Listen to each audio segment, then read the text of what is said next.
Amigos, muy buenos días. Los saluda Bismar Mengoa en su programa Tu Médico de Cabecera.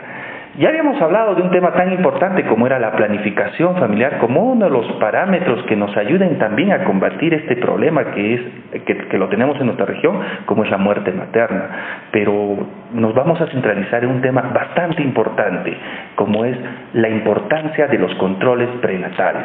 Y para eso hemos invitado al doctor Martín Velasco Cárdenas, médico ginecólogo del Hospital Manuel Núñez Butrón, quien nos estará compartiendo este tema. Gracias por estar con nosotros, Martín. Bismar, una vez más, gracias por permitirme estar aquí en tu programa y poder llegar a la población y, bueno, dar de repente algunos consejos que puedan serles útiles en esto que nosotros llamamos la salud materna. Es muy importante ese binomio tanto mamá como niño, pero la salud reproductiva se inicia antes del embarazo mismo, es decir, estamos hablando de la problemática que podríamos tener a futuro. El embarazo es algo natural, es algo fisiológico, no es una enfermedad.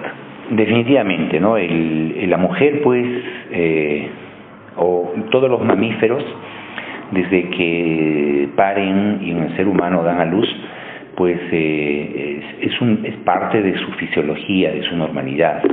Y la mujer pues tiene sus órganos reproductivos que hacen de que ella pueda concebir, pueda permitir crecer un ser dentro de su vientre y después permitirle dar la vida a través del parto, ¿no?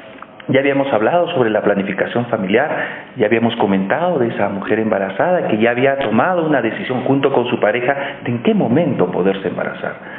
Ya la tenemos a la mamá o a la futura mamá. ¿Qué recomendaciones importantes debemos tener en el manejo de esa mujer gestante en sus controles prenatales? Bueno, los controles prenatales es una actividad propia de la medicina y que nos permite a nosotros, en primer lugar, valorar el bienestar materno, ¿sí? Tenemos que identificar una serie de factores que nos permitan después, a futuro, prever posibles complicaciones. Por ejemplo, si tenemos una mamá, se me ocurre que tiene una diabetes, entonces esta mujer tengo que cuidarla mucho más seguido, o si tiene algún otro problema, de repente está con una anemia, con una desnutrición. Justamente el control prenatal está diseñado para eso justamente, para detectar factores de riesgo y nosotros prever justamente las complicaciones derivadas de estos factores de riesgo y anticiparnos, de tal manera que la mujer lleve su embarazo de la forma más saludable y pueda al final tener un niño saludable y ella también estar bien una vez concluido el proceso del embarazo. ¿Dónde se deben realizar estos controles prenatales y quién los debe realizar? Lamentablemente en nuestro país la falta de profesionales ha hecho de que todo el mundo quiera hacer planificación, o mejor dicho, todo el mundo hace salud materna, pero in estricto debemos hacerlo todos los médicos, el personal de obstetrices y obstetras que trabajan en los diferentes establecimientos, y en realidad las actividades de control prenatal no son muy complejas, pero sí hay que tener el cuidado para realizarlos. Hasta un técnico sanitario lo puede hacer, porque lo único que hacemos es pesar a la mujer, medir altura uterina y si se puede escuchar los latidos del bebé y darle consejos sobre cómo tiene que ser su alimentación, cómo tiene que ser su vestimenta y de repente, si es que es necesario, darle algunos suplementos vitamínicos o de hierro que son necesarios dada que tenemos una alta incidencia de anemia en nuestra zona. Si nosotros podemos conocer ampliamente, la etapa gestacional dura 40 semanas, calendarios 9 meses aproximadamente, pero dentro de todo esto, durante todo este tiempo existe un control planificado. Efectivamente. Y por lo tanto podemos ya detectar a tiempo esos factores de riesgo que a la postre podrían considerarse pues como una problemática dentro de lo que es la salud materna. Sí, nosotros siempre recomendamos, y lo ideal es de que el primer control prenatal sea lo más antes posible. Es decir, si la mujer ya tiene un retraso menstrual, inmediatamente debería buscar ya ayuda profesional o ayuda de personal de salud para primero diagnosticar el embarazo. Seguido a esto, una vez que tengamos esto, hacemos lo que llamamos el carnet de control prenatal, en la cual identificamos, como dije previamente, los factores de riesgo, y en base a eso planificamos cuántos controles prenatales debería tener esta mujer. Si se me ocurre que si, por ejemplo, esta mujer ya tiene una es cesareada, ha tenido gemelos o ha tenido complicaciones, entonces los controles prenatales deben ser un poco más seguidos. Pero si es una mujer que no tiene factores de riesgo y que está saludable, porque el embarazo, como lo dijiste previamente, no es una enfermedad, es parte de la normalidad de la mujer, entonces los controles pueden ser un poco más espaciados. Es decir, que el control prenatal es una actividad también focalizada e individualizada para la mujer.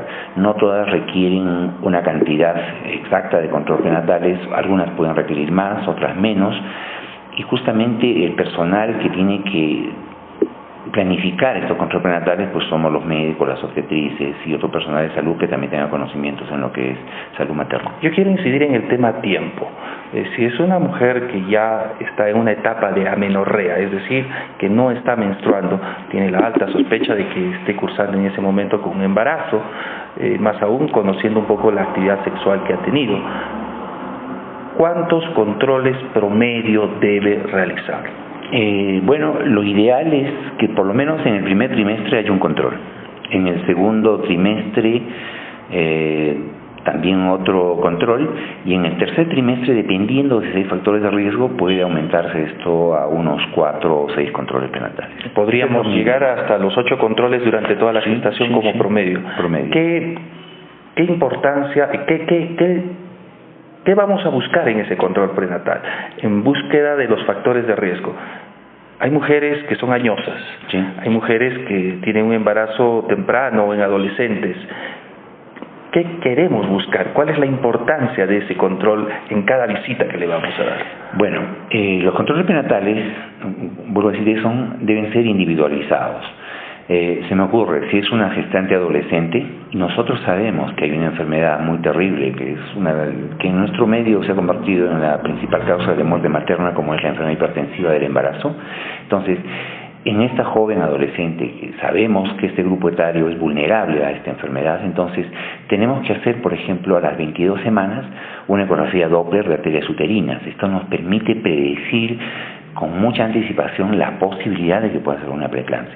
Pero si es una mujer que tiene 25 o 26 años y hay segundo o tercer embarazo y no ha tenido complicaciones en sus embarazos previos, entonces no se le va a hacer este estudio. Y así te puedo mencionar una serie de actividades específicas que nosotros hacemos. Que debe ser individualizado para cada paciente. Para cada paciente. Para cada paciente. ¿Se da consejería nutricional? Claro que sí. Todas las mujeres, una manera de ver cómo está llevando el embarazo es justamente cómo está su incremento de peso. Y si vemos nosotros que su curva de incremento de peso, su incremento ponderal no está dentro de lo esperado, lo más probable es que esta mujer no esté recibiendo los aportes o los nutrimentos necesarios, ¿no? Entonces tenemos que hacer una consejería enfocándonos en esto. Justamente el control prenatal nos permite esto, ¿no? Identificar factores de riesgo que puedan comprometer tanto a la madre como al feto, ¿no? Entonces el objetivo hoy por hoy es que tanto el feto como la madre puedan llegar saludables al término del embarazo. Tú hablabas de la importancia del control prenatal principalmente en el último trimestre del embarazo. ¿Por qué más controles en el último trimestre y por qué no hacerlos de repente en los primeros meses? En los primeros meses porque la fisiología del embarazo no se ve, si bien es cierto que se cambia, pero en el último trimestre es justamente cuando tenemos casi todas las complicaciones del embarazo, ¿no? Y más que en el tercer trimestre, alrededor del parto, porque justamente casi la mayor parte de muertes maternas que tenemos es justamente en el momento del parto. Es decir, estamos hablando entre las 30 semanas a casi 40 semanas aproximadamente. Entonces, al final es donde tenemos que ser mucho más acuciosos en nuestros controles prenatales, porque a veces hay detalles que se nos escapan y que después estamos viendo que se transforman en eventos desfavorables para la mujer. Que son adversos y que podrían conllevar de repente a generar un problema un poquito más complicado. La planificación de si va a ser parto o va a ser cesárea, ¿en qué momento se da? Bueno, eso también es un tema de controversia. No, usualmente en las últimas etapas del embarazo lo que hacemos es pues un examen obstétrico para ver cómo está el bebé, pero también hacemos un examen de la pelvis materna, de tal manera que esto nos permite, y de acuerdo también al tamaño del feto, nos permite decir si este parto podría ser por vía vaginal o tendría que terminar en una cesárea.